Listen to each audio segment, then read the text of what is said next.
The average American throws away 80 pounds of clothing every year. This is an insane amount of clothes.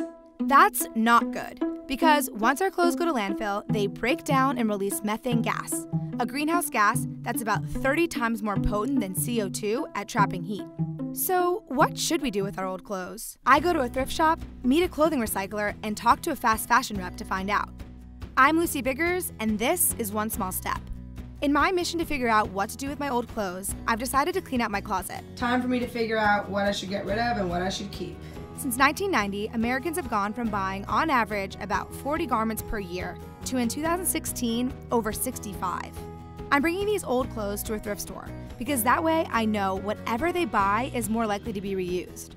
According to ThredUp, the clothing and apparel resale market is a $20 billion industry, and it's growing like crazy. This is a great trend because resale stores have a positive impact on the environment.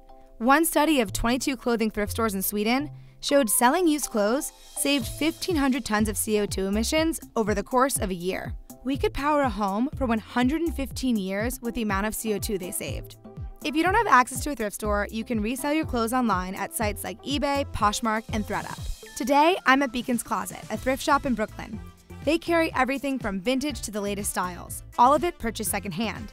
On average, 150 people sell their clothes here every day.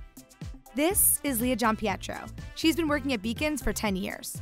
Let's do this. She's a manager and a buyer who's going to use her expert eye to decide if any of my clothes are worthy of their shelves. I'm so nervous. Scenario, it's okay, don't worry. Anything she buys will be marked down to 20 to 30% of the original price.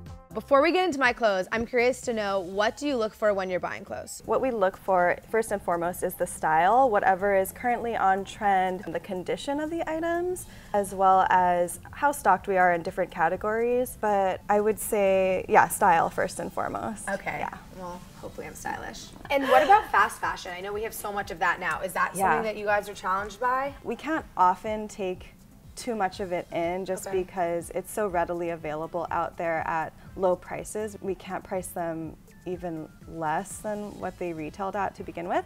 Now for the moment of truth.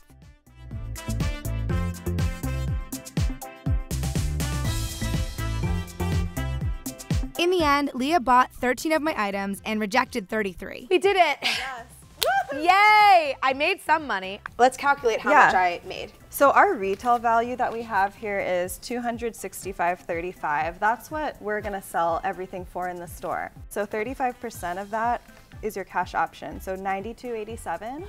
That's so much. Yeah, you made a lot more than you thought you were going to. And if you wanted store credit, you have the option of taking $145.94. I decided to take the store credit so that I can shop the used clothing in the store and save the natural resources it takes to make new clothes.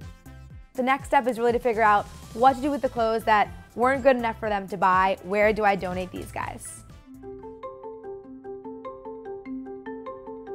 Hey guys! This is Adam Berkowitz. He is the founder and CEO of Wearable Collections. According to Adam, his company has diverted nearly 20 million pounds of clothing from landfills since 2004. They run over 300 clothing donation locations across NYC.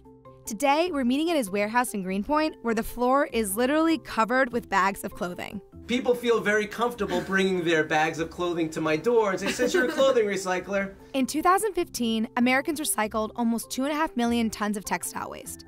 That's equal to removing more than 1.2 million cars off the road for a whole year. What type of clothing are you accepting? Just literally everything? Yeah, we accept anything, but the industry standard is that about 50% needs to be reusable as secondhand, while 25% can be reused as rags, and the other 20% will be shredded up and repurposed for low-grade fiber products. So we need to stay within those industry standards in order to be a sustainable business. We're a for-profit that dedicates a portion of our proceeds to our partner charities. So when we do a drive with a school, we dedicate a portion of the proceeds to them. And do you ever get pushback as you think, when people think, oh, I'm donating my clothes, why is it not going to a nonprofit? Some people think the charity genie comes, but really the money that can be generated from the sale of the clothes is what helps the organizations and the charities. And it turns out that roughly 80% of donated clothing, even to charities like Goodwill and Salvation Army, get sold to textile recycling firms. What I know is it goes to a sorting facility, they're going to process, they're going to reuse as much as possible. And simply because it costs money to get rid of garbage. And they want to make use of this good for as much as they possibly can make use of this good. Bye, clothes. My bags are empty. Where are we going? The sorting facility. Taking this truck to a sorting facility in New Jersey. Look at how many clothes are in this warehouse. For the sorting facility, clothing is a commodity. Adam says they buy clothes at about 20 to 40 cents per pound, and then they try to resell it for a higher price. When clothes like Adam's arrive at the warehouse, they get sorted by quality and type of clothing. Then they get compressed into 1,000-pound pallets and are shipped to buyers. It's so crazy because there's so many people working in this warehouse right now. I've seen like 30, 40 people working, and to think that all of these clothes could have just gone to the dump and be sitting in the ground forever, but instead they're creating all these jobs and all this industry is really interesting perspective.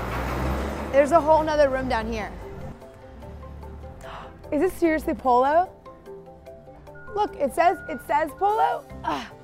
And there's a Polo. That's crazy. In 2016, the United States exported $575.5 million in used clothing. Not everyone is happy with our exports because it hurts local manufacturing markets.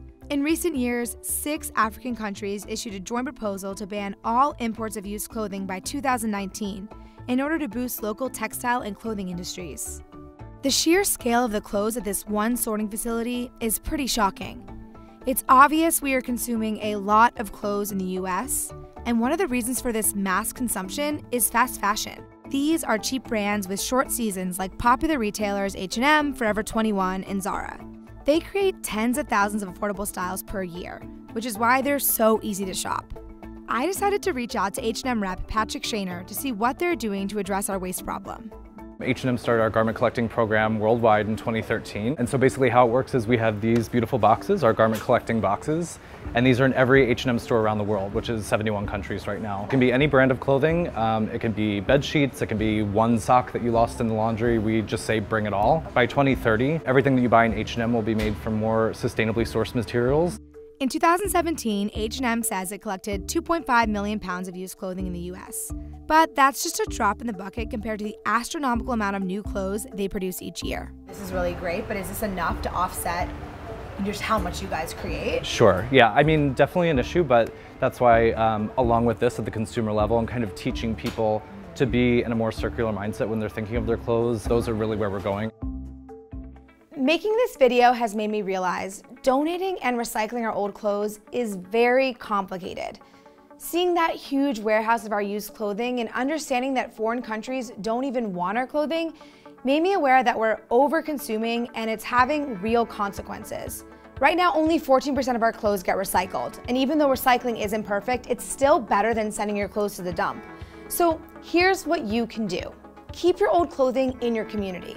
Use a local thrift store, donate to local charities. And if those aren't near you, take advantage of recycling programs offered by companies like H&M.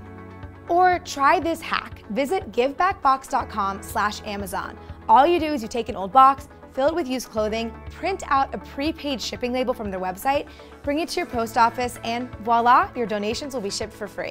It's clear to me that the clothing industry has a lot of issues around sustainability. It is ripe for innovation on so many levels, and that's a whole other video that I am looking forward to making.